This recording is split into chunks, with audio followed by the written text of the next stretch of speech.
देखिए, जो मेरे विरोधी हमको बोला करते थे कि ये बाहरी है और एक बार जीतने के बाद क्षेत्र में नहीं आएगा, उन्हीं को ये जवाब है। मैंने पहले भी बोला था कि जब भी मुझे मौका मिलेगा, जब लोकसभा चल रहा होगा तब भी, जब मुझे मौका मिलेगा मैं अपने क्षेत्र में अपने दौरे का सिलसिला जारी रखूँगा, ताकि जनता के बीच, अपनी जनता के बीच जाकर के जो भी समस्याएं मेरे संज्ञान में आएंगी उनको सुलझाने का प्रयास, उसके समाधान के लिए मैं हमेशा प्रयासरत रहूँगा। आज का जो प्रोग्राम था थोड़ा सा लेट हो गया, क्योंकि पटना में हमारे जो दफ़ादार और हमारे जो चौकीदार भाई लोग हैं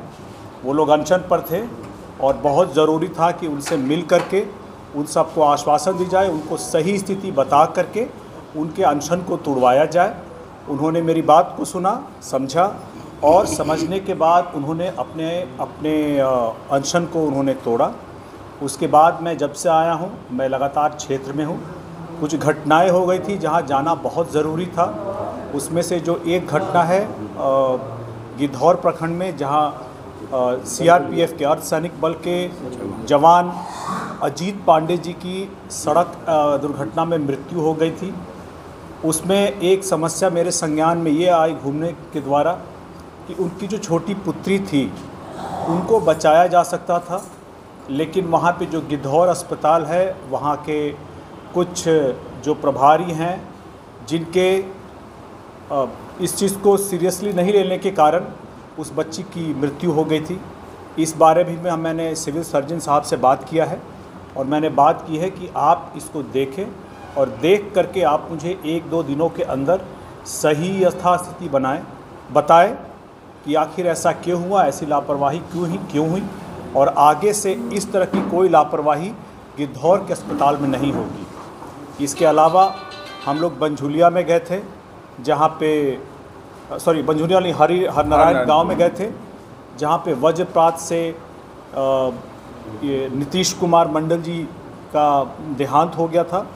उनको प्रशासन की तरफ से कोई मदद नहीं मिल पाई थी, लेकिन वहाँ जाने के बाद और प्रशासन से बातचीत करने के बाद आपको बताते हुए हर्ष हो रहा है कि बीडीओ और सीओ दोनों लोगों ने वहाँ जा कर के उनके घर पे वहाँ परिजनों से मुलाकात की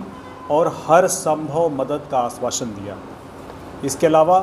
हम लोग और जगह क्षेत्र में एक प्रशिक्षण कौशल विकास केंद्र का हम लोगों ने उद्घाटन किया, जो प्रधानमंत्री विश्वकर्मा योजना के तहत है, ताकि जो भी युवा हैं जो माइक्रो लेवल पे, माइक्रो स्केल पे काम करते हैं, उनको प्रशिक्षण के लिए एक बहुत अच्छी जगह बनी है झाझा में, जहां प्रशिक्षण लेने के बाद वो अपना आमदनी बढ़ाने के बारे में, चाहे वो अपनी नौकरी के द्वारा हो या फिर रोज़गार के द्वारा हो, जिसमें सरकार की तरफ से ऋण की भी सहायता की जाएगी, ऐसी जगह पर गए। मेरा जो पहले 2 दौरों में जो मुद्दा था पानी का, खास करके पेयजल और सिंचाई का, इस बारे में भी मुझे प्रशासन से अपडेट लेना था, लेकिन डीएम साहब यहाँ मौजूद नहीं है, किसी ज़रूरी मीटिंग के कारण उनको पटना जाना पड़ा है, तो ये अपडेट अगली बार में मिलेगा। मेरा जो यहाँ का जो पेयजल का जो मुद्दा है और सिंचाई का जो मुद्दा है, ये मेरे प्रायोरिटी में रहेगा, मेरी ये प्रायोरिटी में रहेगा और इसको लेकर के मैं लगातार प्रशासन से बात करता रहूँगा कि इन सारे समस्याओं को कैसे सुलझाया जाए। अभी आते वक्त भी मेरे संज्ञान में आया कि बारिश कुछ कम हुई है, ऐसे में प्रशासन और क्या क्या कदम उठा सकते हैं इसको सुलझाने के लिए, इस बारे में भी प्रशासन से मेरी बात होगी और इसके लिए हर संभव जो प्रयास करना होगा प्रशासन के साथ मिल करके इसको हम लोग समाधान करने का प्रयास करेंगे। सांसद जी, आपने कहा